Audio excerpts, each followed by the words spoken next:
কথা থাকে আলোচনা করে আসতে পারেন, এলাকা সম্বন্ধে চলে আসতে পারেন।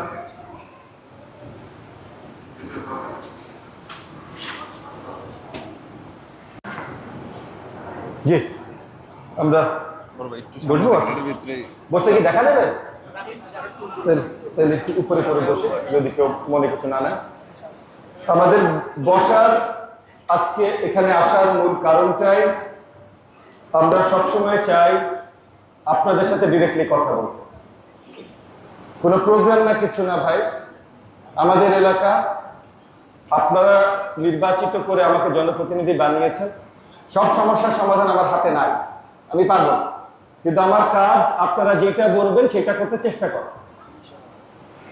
পরম করুণাময় আল্লাহ তাআলা যতখানি তৌফিক দান করেছেন পুরাটুকু আমরা আপনাদের সেবায় নিয়োজিত করি।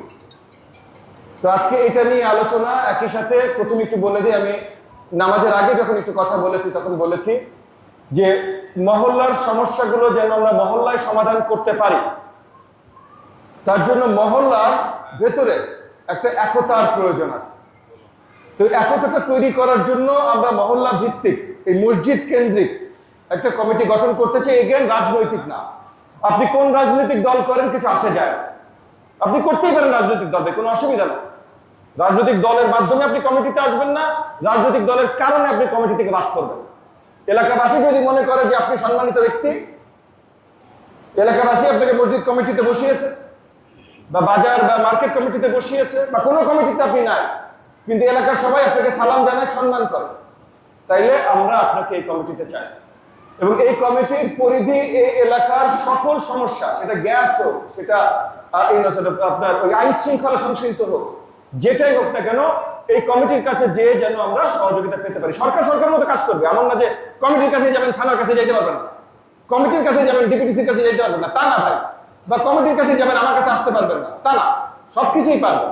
তবুও কমিটিটা দায়িত্ব নেবে এলাকার সব কাজের, এবং আমরা সকলে কমিটির সাথে রেগুলারলি আলোচনা করি। তো এইখানে যদি আপনাদের কোনো উপদেশ থাকে, সোয়েন্সো ভাই টাকা উচিত, বাংলা থাকতে চাই, বা কিছু কিছু যদি থাকে, সেটা ছোট্ট আলোচনা করতে পারেন। আজকে ছুটির দিন, জুম্মার দিন, বেশি সময় আপনাদের নিতে চাই না। স্পেসিফিক এলাকার কোনো সমস্যা যদি থাকে, এগেন আমি প্রথমেই বলে নিয়েছি, কিন্তু গ্যাস কয়েকটা সমস্যা আছে যেগুলো জাতীয় সমস্যা। আমরা এলাকাতে যে চেষ্টা করছি না তা না, কিন্তু এলাকা থেকে খুব বেশি বড় কিছু করতে পারবো এইটা আসলে হয়তো সঠিক না। তো এই এলাকার মহল্লার কি সমস্যা আছে, ওই গলির মাথায় সবচেয়ে বেশি কিশোর গ্যাংরা দাঁড়ায়, এরকম কিছু একটা যদি আখ্যায়িত হয়, তো ওই এলাকাটার জন্য আমরা আমাদের মোহাম্মদপুর থানার নথি নসু সাহেবও আছেন, ওনার সাথে আপনাদেরকে পরিচয় করিয়ে দিব। আমরা তখন ওনাকেও ডিরেকশন দিতে পারি, ওখানে একটা বিট অফিস বসানো বা ওখানে টহল বাড়িয়ে দেবার, এই জিনিসগুলো করতে পারি। এই জিনিসগুলো আপনাদের কাছ থেকে শুনতে যাবে, একটু দাঁড়াই কথা বলি, কারণ বারবার মাথা ব্যাখ্যা করতে হচ্ছে, এই সাইডে দেখা যায়। হ্যাঁ, সো আপনারা যারাই কথা বলতে চান ভাই, আপনারা হাত তুলতে পারেন, একটা মাইক আপনার কাছে চলে যাবে, আপনি বলতে পারবেন কে বলতে চান। ওই যে পিছে ভাই দাঁড়িয়ে গেছেন, ওই ভাইয়ের কাছে মাইকটা দেবেন, উনি বলে নিক, তারপর পিছে আপনি, ঠিক আছে? একজন একজন যেহেতু হয়েছেন, উনি বলে নিবেন।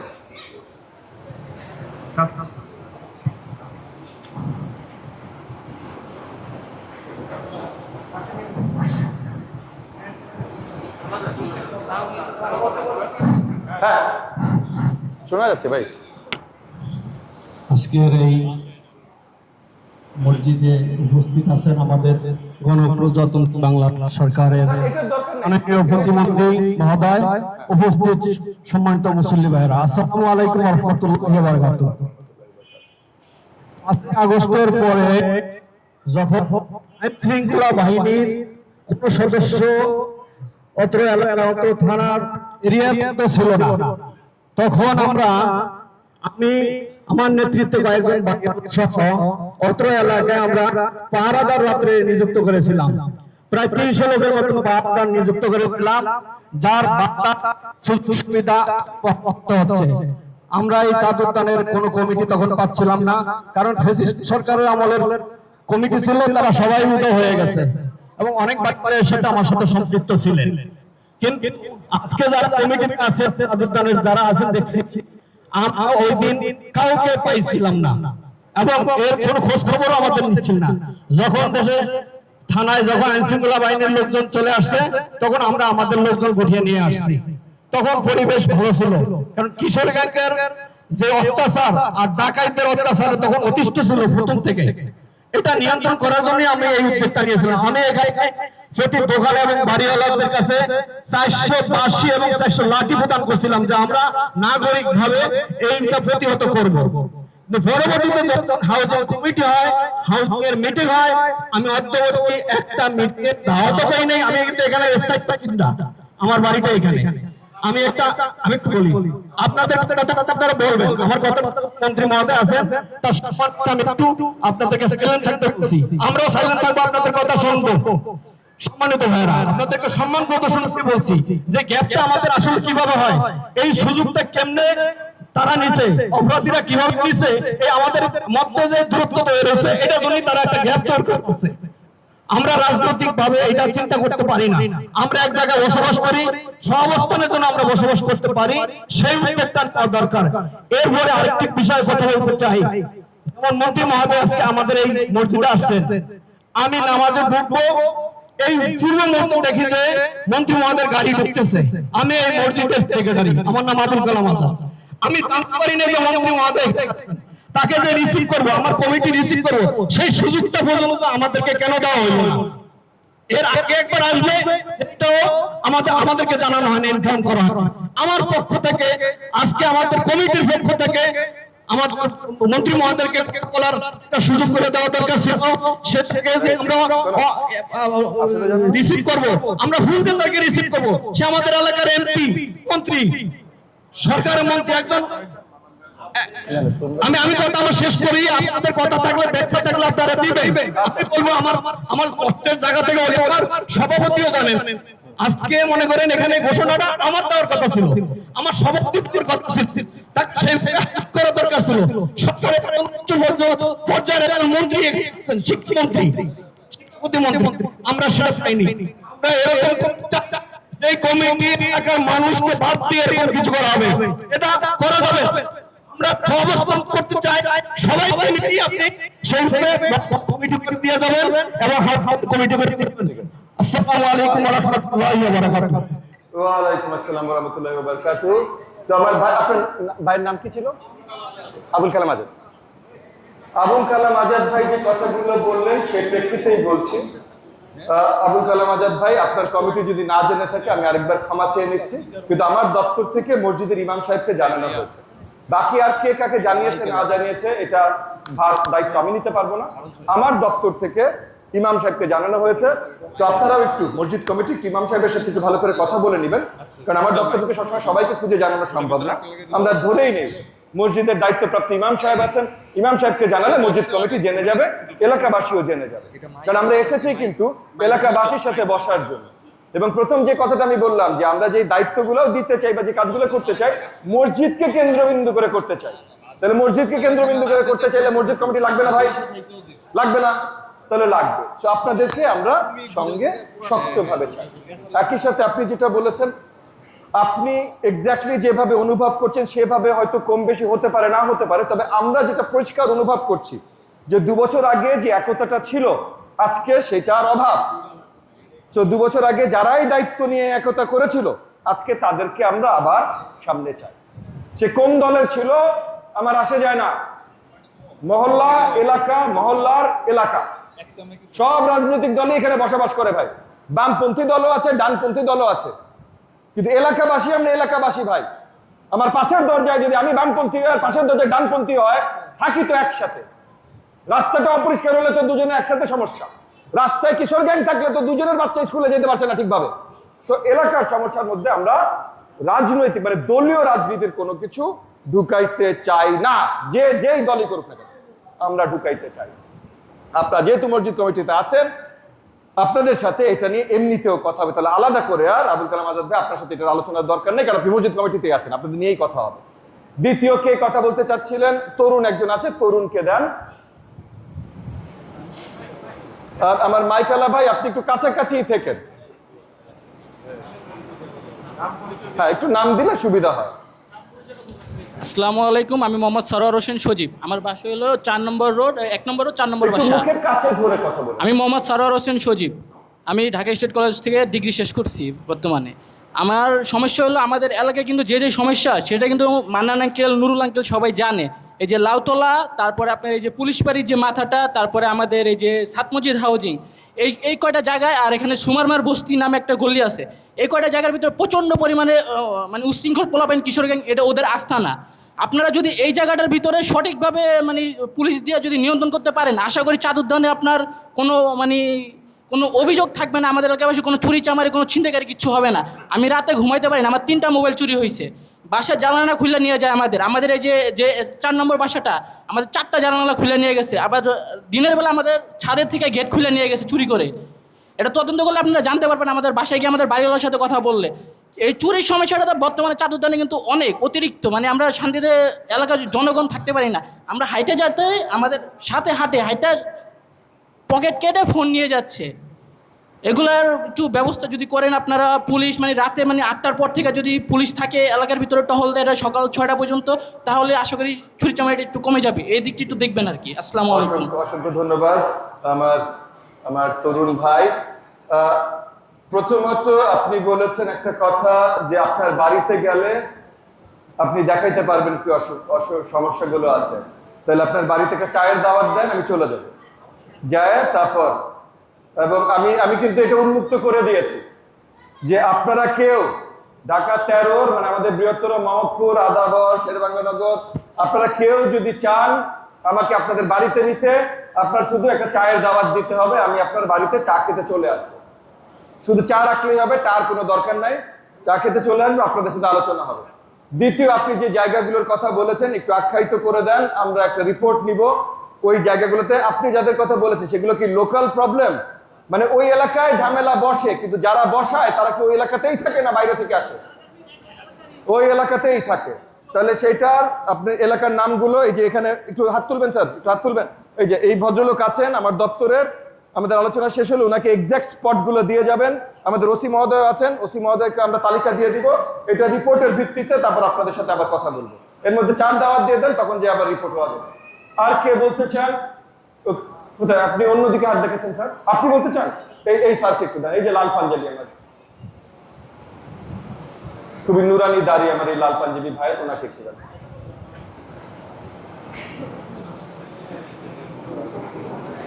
বিসমিল্লাহির রহমানির রহিম। আমি প্রথমে কিছু বলতে চাই না, কিন্তু একটাই দাবি আমাগো যে মাদক আর কিশোর গ্যাং, এই দুইটাই আমরা মুক্তি চাই এলাকার থেকে, আর কিছু আমরা চাই না। স্যার আপনি যে কথাটা বলেছেন আমরা সকলেই সেই জিনিসটা চাই।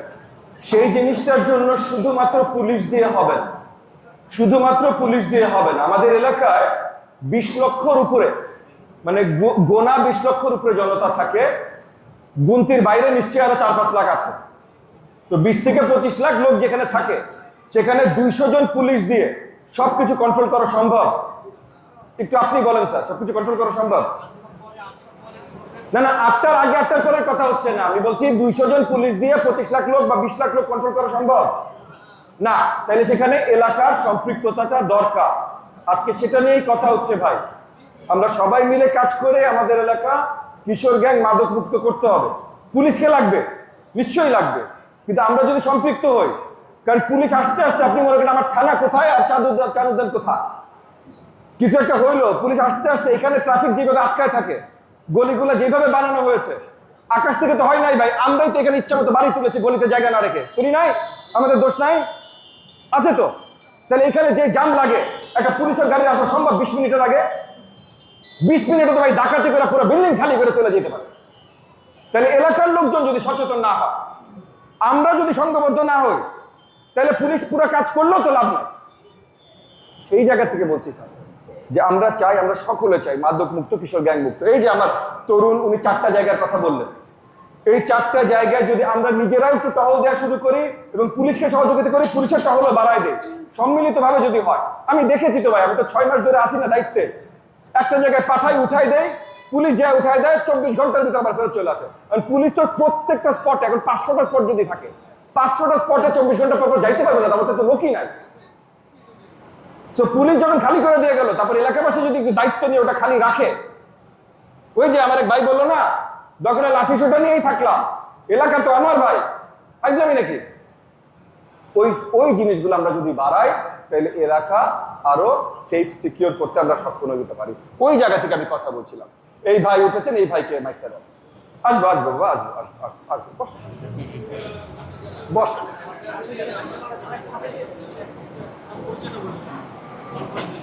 আসসালামু আলাইকুম। ওয়ালাইকুম আসসালাম। আমি মাসুদুজ্জামান, বাংলাদেশ জামায়াত ইসলামী মোহাম্মদপুর 33 নম্বর ওয়ার্ড। আমাদের সাংগঠনিক থানা হচ্ছে পশ্চিম থানা, মোহাম্মদপুর পশ্চিম। এই পশ্চিম থানার আমির।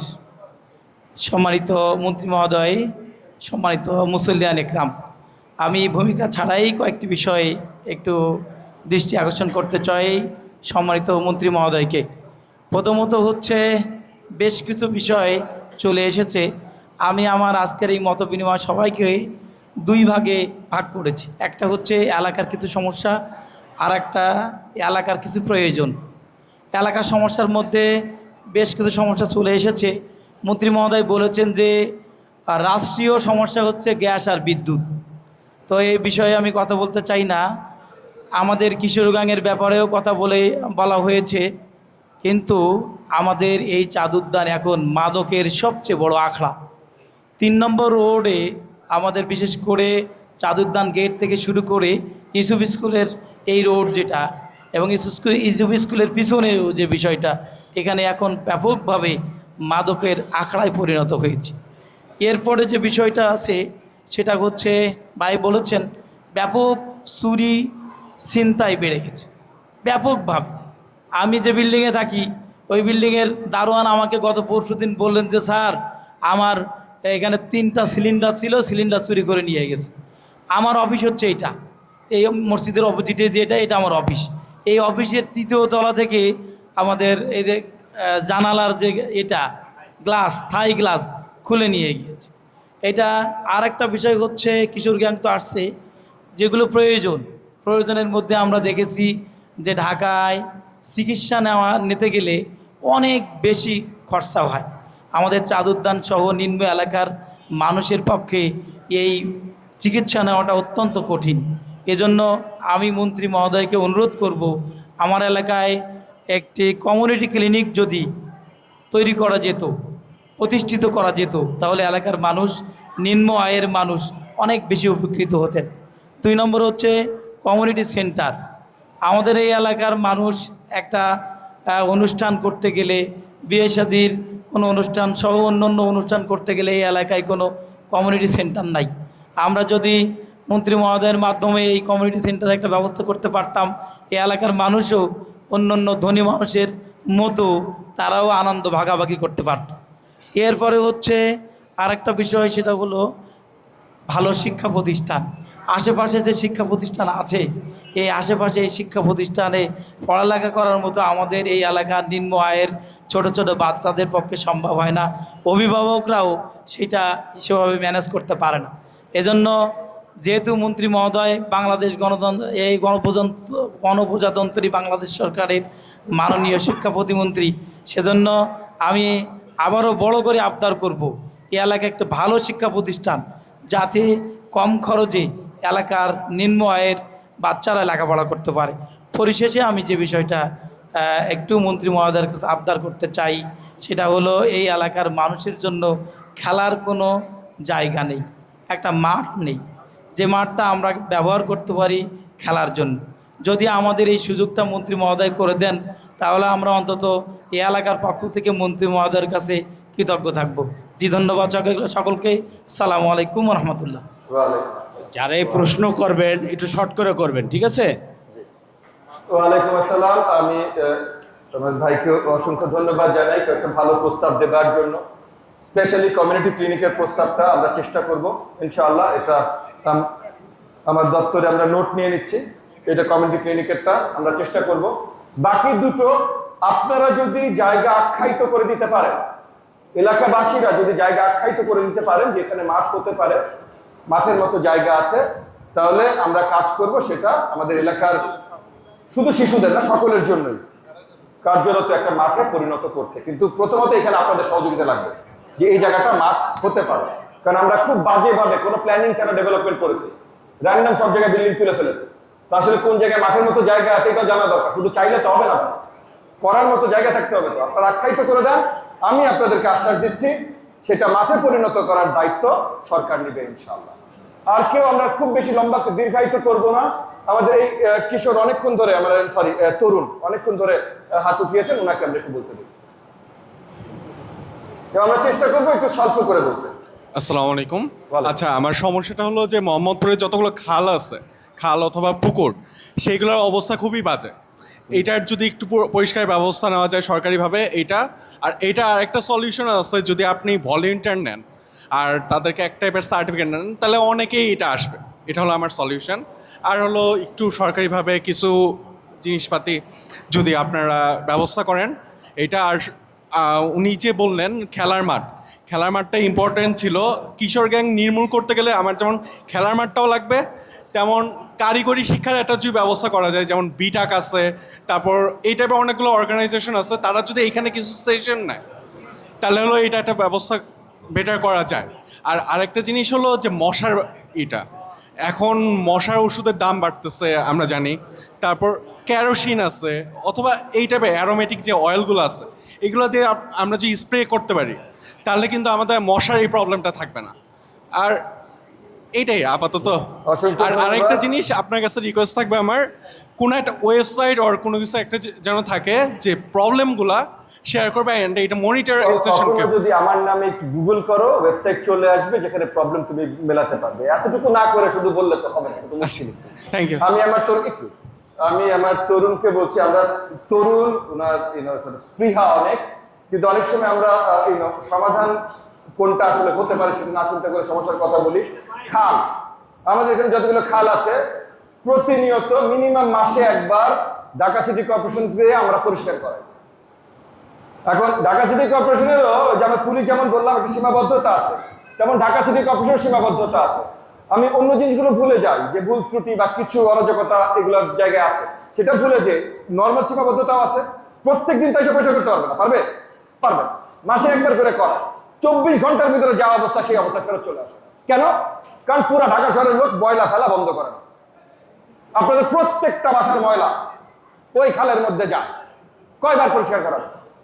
সবার বিচক্ষণ হওয়াটা অত্যন্ত গুরুত্বপূর্ণ। এখানে ওই যে কমিউনিটি এঙ্গেজমেন্ট চলে আসে। আমরা যদি কমিউনিটি কমিটিগুলো দিয়ে তারা একটু দায়িত্ব নেয়, তাহলে হয়তো আসলে বিল্ডিং বাসা ময়লা ফেলা বন্ধ করবে। তবে আরেকটা জিনিস, আমার তরুণ বন্ধু ভাই উনি শুনে হয়তো আশ্বস্ত হবেন বা আপনারা খুশি হবেন, আমরা সরকার পক্ষ থেকে বৃহত্তর একটা প্রকল্প নেওয়ার কাজ করছি। সো অনেক বিদেশি ইনস্টিটিউশনের সাথে আলোচনা হচ্ছে।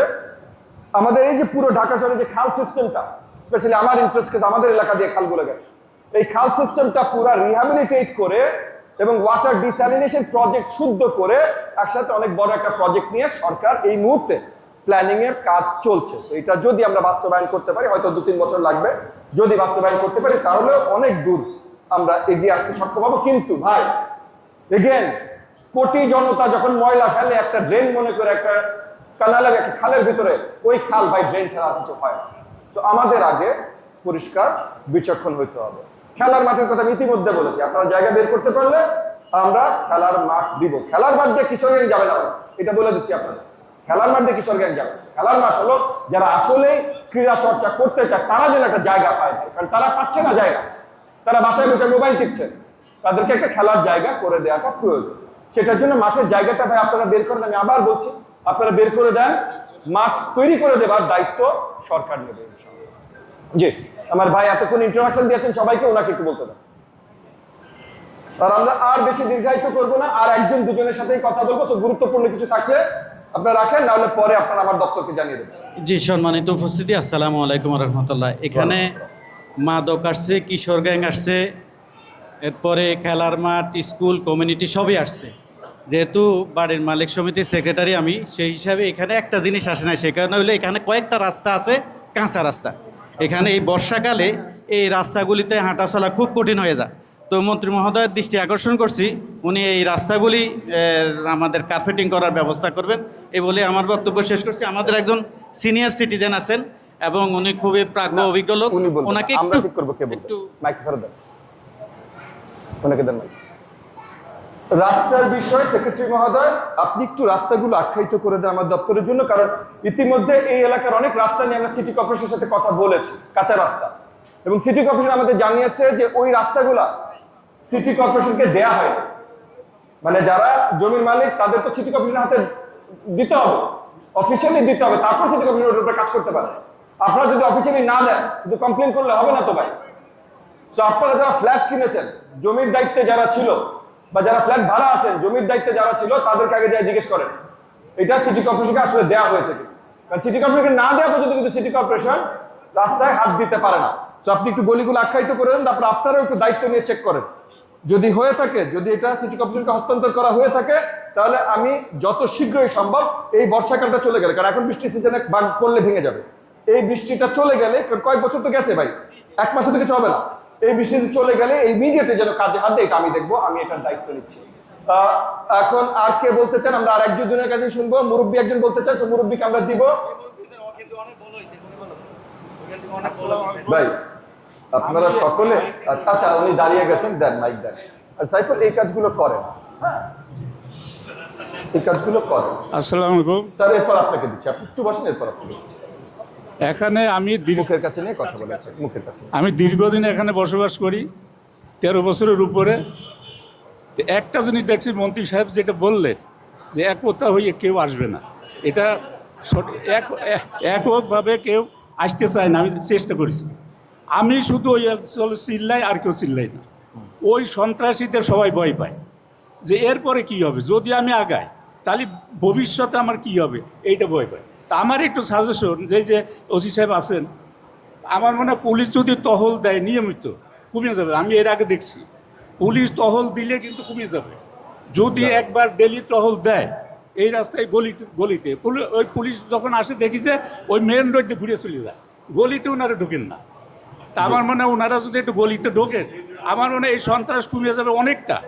আর ওই যে মহল্লা যত লোকের কথাই কন, তারা আসবে না, আসতে কেউ চায় না। আমি দেখছি, আমি দীর্ঘদিন এখানে আসতে চাই না, ওই যে ভয় যে ভবিষ্যতে আমার কি হবে। এই বলে আমি শেষ করছি। আসসালামু আলাইকুম। ওয়ালাইকুম আসসালাম, অসংখ্য ধন্যবাদ স্যার। আমি আমার মুরব্বিয়ান, ওই স্যারকে মাইকটা দেন। মুরব্বিয়ান যে কথাটা বলেছেন, ওনার সাথে কিঞ্চিত দ্বিমত পোষণ করছি, যে আসলে উনি একটা কথা ঠিক বলেছেন ভাই, একা কেউ যেতে চায় না, কারণ একা ভয়ানক জিনিস, ভয়ের জিনিস। কিশোর গ্যাং তো, ওইটা একটা গ্যাং, আপনি একা গ্যাংয়ের বিরুদ্ধে কিভাবে দাঁড়াবেন? কিন্তু আমরা সকলে যদি একত্রিত হই, তাহলে আবার কিশোর গ্যাং বড় কিছু। এবং এটাও বলছি না কিশোর গ্যাং আপনারাই উৎখাত করবে, কিন্তু যে জিনিস আমরা বারবার দেখছি, পুলিশ করে যায়, তারপর এলাকার কেউ দায়িত্ব নেয় না, তো তখন তারা আবার সহজে ফেরত আসতে পারে।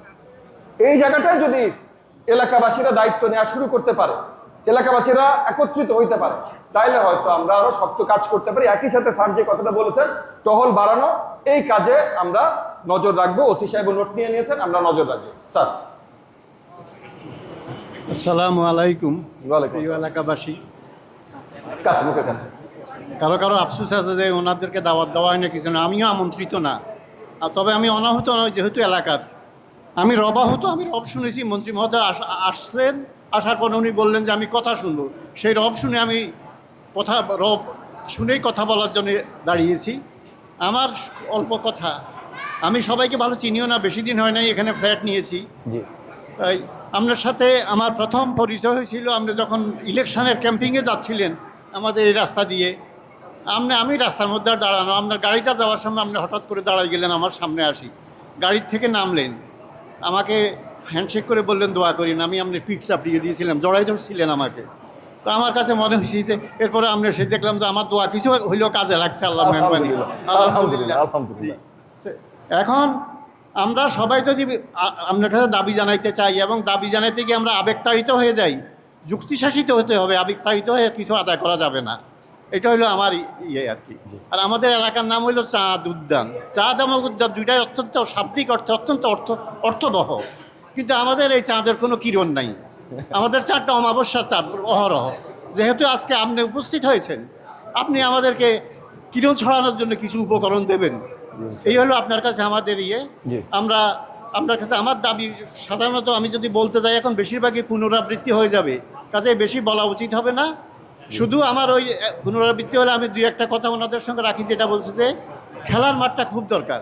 আপনি বাচ্চা ছেলেদেরকে এনগেজ করেন, তাদেরকে কিছু কাজ দেন, খেলাধুলায় থাকুক, Cover, তাইলে sir, তারা এই ইস্যুটা cover। জি। এই ইস্যুটা নিয়ে আলোচনা শেষ। অনেক কিশোরেরও সংশোধন হয়ে যাবে এর মাধ্যমে। আর একটা হইলো কোনো নৈশ বিদ্যালয় করা যায় কিনা এলাকায়, যার কারণে যাদেরকে আপনি নীতি নৈতিকতা শিখাবেন, এই জিনিসটা খুবই জরুরি জিনিস। নীতি নৈতিকতা তো একেবারে অবলুপ্ত হয়ে গেছে। সুতরাং আমি আপনার কাছে এই আবেদন জানাবো, আমাদের এলাকায় একটা নৈশ বিদ্যালয় এবং একটা খেলার মাঠের ব্যবস্থা করেন। খেলার মাঠ আমাদের কাছে চাইলে পাবেন না, এগুলি দখল হয়ে গেছে বেশিরভাগ, কাজে কেউ ছাড়বে না দখলদারি। আপনাকে জোগাড় করতে, আপনি মন্ত্রী হিসাবে আপনার কাছেই হইলো, আপনিই বাইর করেন কে কে দখলদার করে, দখলদারি তোর মাধ্যমে নিয়ে রাখছে, সেইটাই খেলার মাঠ হবে। অসংখ্য ধন্যবাদ আপনার সবাইকে। আমি জাস্ট একটা পরিষ্কার করি, কোনো এমপি মন্ত্রী আকাশ থেকে টপকে পড়ে নাই, আপনারা বানিয়েছেন। এবং যদি এলাকার জমি যেটা ব্যবহার করা যেতে পারে কেউ দখল করে রাখে, এগেন আপনাদেরকে তো জানাইতে হবে। আবার বলছি, আপনারা যদি আখ্যায়িত করে দিতে পারেন কোনো জমিন যেটা খেলার মাঠ হতে পারে, তখন সরকার দায়িত্ব নিয়ে সেটাকে সঠিকভাবে মাঠে পরিণত করবে। এইদিকে একজন তরুণ বারবার হাত ছুটছিলেন, ওই যে সবুজ পাঞ্জাবি, আমরা ওনাকে দিয়ে শেষ করি। আমরা বয়োজ্যেষ্ঠ দিয়ে শুরু করেছি, তরুণ দিয়ে আজকে শেষ করব। এরপর কোনো আলোচনা থাকলে আমার দপ্তরের লোকজন থাকবে, আপনি একটু নোট করে দিয়েন, আমরা আরো শুনবো।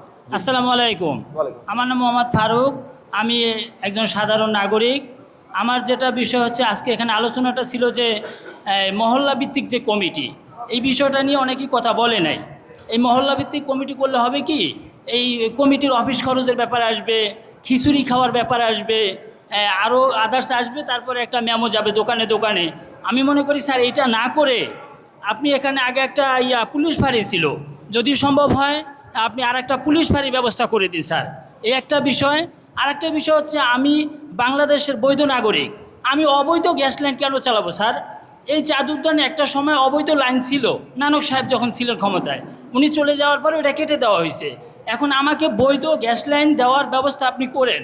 এখন বলতে পারেন যে গ্যাসই তো নাই ভাই, গ্যাসই দেওয়া যাচ্ছে না। গ্যাস চাঁদ মিয়া হাউজিংয়ে তারা যদি 1 পাউন্ড পায়, আমি ওই 1 পাউন্ডই ব্যবহার করতে চাই। আমাকে বৈধ গ্যাস লাইনটা পাইপটা করে দিন আপনি। ধন্যবাদ সবাইকে। জি, অসংখ্য ধন্যবাদ আমার তরুণ ভাইকে। আমরা ওই যে বিগত দিনে যে কমিটিগুলো হয়েছে, যেগুলো ওই খিচুড়ি খাওয়ার মেমো ছাড়বে, এই কমিটি চাই না। এই কমিটি চাই না আমরা।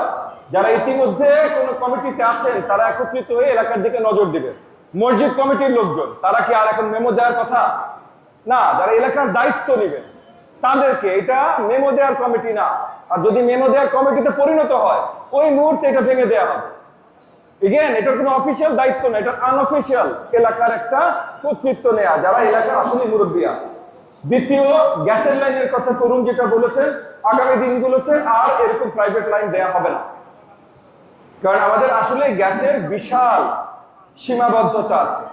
তো এটা আমরা অল্টারনেটিভ রুটে যাব। সেই অল্টারনেটিভ রুট এখন জ্বালানি মন্ত্রণালয় কাজ করছে, খুব তাড়াতাড়ি এটা জাতীয় পর্যায়ে আসবে, সেটা নিয়ে আর আমরা আলোচনা বাড়াবো। এরপর আরেকটা কি যেন বলেছেন? হ্যাঁ, ও হ্যাঁ, তাহলে এটা আজকে আমরা আলোচনা এখানে শেষ করি। আমি জানি আমাদের অনেকের হয়তো বলার অনেক কিছু আছে স্যার, আপনারা আমার দপ্তরে এই জিনিসটা প্রেজেন্ট করে দেন। এবং একই সাথে মনে রাখবেন যে আমাদের প্রত্যেক মাসে কিন্তু, আমি প্রত্যেক সপ্তাহে যেই মসজিদে যাই এরকম আলোচনা করি, সবার কাছে শুনি, বসি, কিন্তু প্রত্যেক মাসে কিন্তু আমাদের পুরো এলাকার জন্য একটা উন্মুক্ত টাউন হল মিটিং হয়। এই মাসেরটা 29 তারিখে হবে বোধ হয়, 29 এই মাসেরটা 29 তারিখে হবে। এইটা সূচনা কমিউনিটি সেন্টারে হয়, 29 তারিখে হবে। ইউজুয়ালি জোহরের নামাজের পর শুরু হয়, সন্ধ্যা পর্যন্ত এটা চলে। এলাকাবাসীরা তাদের সকল সমস্যা নিয়ে আলোচনা করতে পারে। এবং এখানে শুধু আমি থাকি না, আর শুধু ওসি সাহেব থাকে না, যতগুলো সরকারি সার্ভিস আছে, ডিপিডিসি, তিতাস, ওয়াসা, সিটি কর্পোরেশন, সবাই ওখানে থাকে। তো সব সমস্যার আলোচনা বা সমাধান ওখানে করা সম্ভব। আপনাদের যাদের এখানে কথা বলতে পারেন নাই, লিখিত আকারে দিয়ে দিতে পারেন, বা 29 তারিখে টাউন হলে আসতে পারেন। আপনাদের সকলকে আবারও অসংখ্য ধন্যবাদ। আসসালামু আলাইকুম ওয়া রাহমাতুল্লাহি ওয়া বারাকাতুহু।